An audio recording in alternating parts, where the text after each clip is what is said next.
బోనాల ఉత్సవాలలో first part వచ్చేసి ఘటం ఊరేగింపు అయితే సెకండ్ పార్ట్ వచ్చేసి అమ్మ తీరొక్క రూపాలలో మనకు దర్శనం ఇస్తారు. సో ఇవాళ మల్కాజ్గిరిలో అమ్మ శాకంబరి దేవిగా దర్శనం ఇచ్చారు. శాకంబరి అవతారం అంటే తీరొక్క కూరగాయలతో అమ్మను అలంకరించడం అనమాట. ఘటం ఊరేగింపు అయిన తర్వాత వచ్చిన ఫస్ట్ శుక్రవారం రోజు అమ్మ శాకంబరి దేవిగా మనకి దర్శనం ఇస్తారు.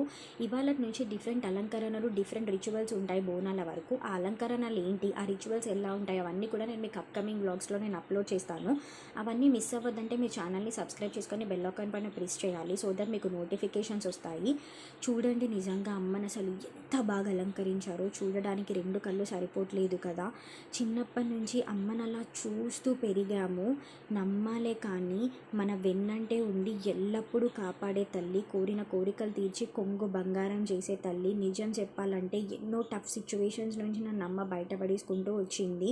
నా ప్లస్, నా మైనస్ అన్నీ కూడా నేను అమ్మతోనే ఎప్పుడూ చెప్పుకునేదాన్ని. అమ్మ ఆశీర్వాదం మీకు అందరికీ ఎల్లప్పుడూ ఉండాలని మనస్ఫూర్తిగా కోరుకుంటున్నాను. జై బోలో మల్కాజ్గిరి మాంకాలమ్మ.